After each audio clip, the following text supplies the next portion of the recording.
Hey everybody, this is the fourth here, and in this video I wanted to introduce you to another technique regarding panning and the stereo image. And this technique is the opposite panning of similar sounds. So if you have two similar sounds, or sounds that occupy the same frequency range, it may be a little bit difficult to give each sound its own space in a mix.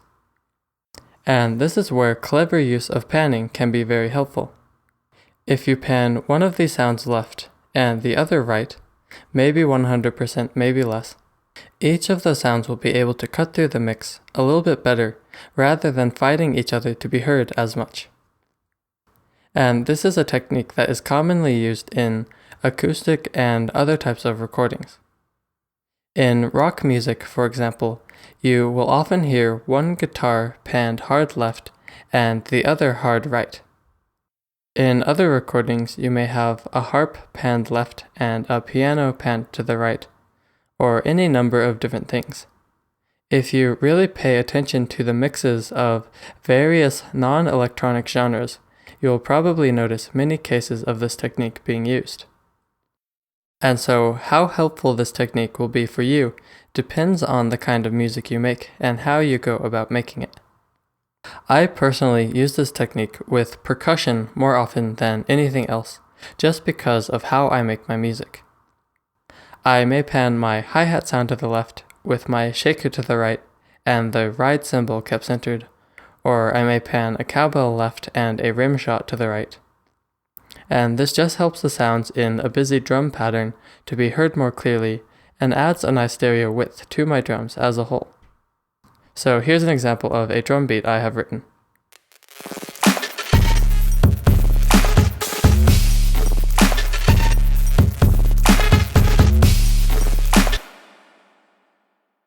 So you should be able to notice me using this technique in this drum pattern. For example, this hi-hat sound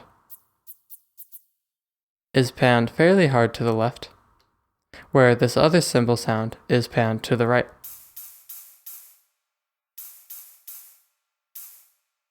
And if you listen to how those sounds play together, you can hear that they both play very often in this drum pattern, and if they weren't panned like that, they might be fighting a little bit over the frequency range, because they both are up in that higher frequency range.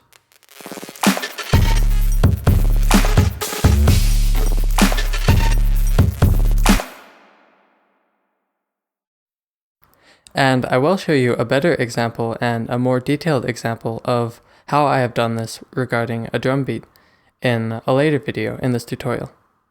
And the reason that I don't do this as often with my synth or instrument sounds is simply because I don't tend to have too many similar sounds playing at the same time when it comes to melodic sounds.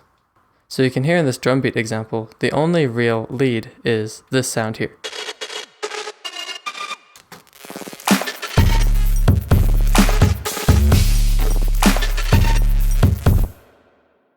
And that is how I write a lot of my music. I will usually write it with only a few different melodic sounds, and it's not really practical for me to pan any of those hard left or hard right. But I do have one example where I did do this kind of technique, and this is in the song Fairy Farts with this bell pattern. So you can hear it now.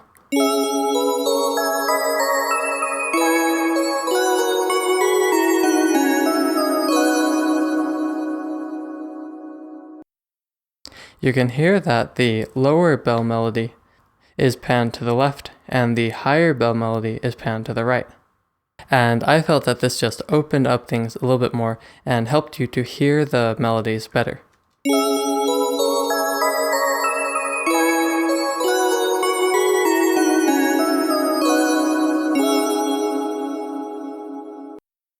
And then you can see that the chord notes that play are kept centered. So if you listen to this,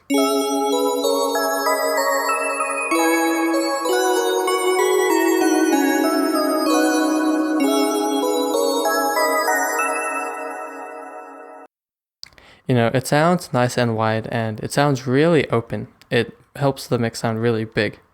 But if I play all of those notes panned to the center, it doesn't sound as open, and the melodies don't come through quite as clearly in my opinion.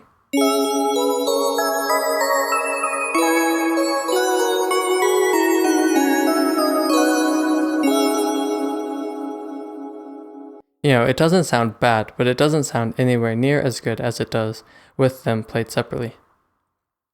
So you can hear if I play just the lower notes.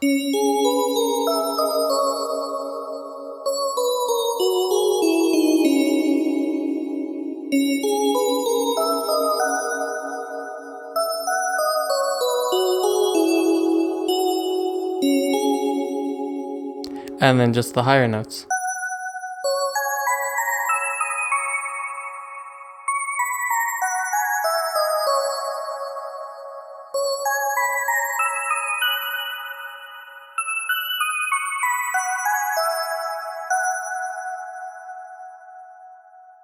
I just think it really helped them to be panned opposite each other, rather than having everything in the middle.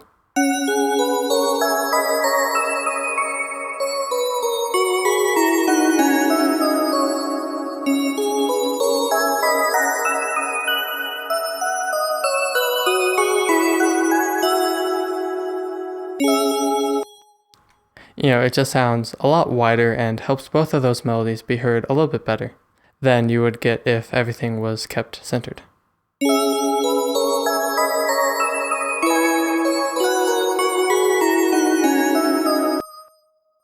This version just sounds way too busy all in the middle there.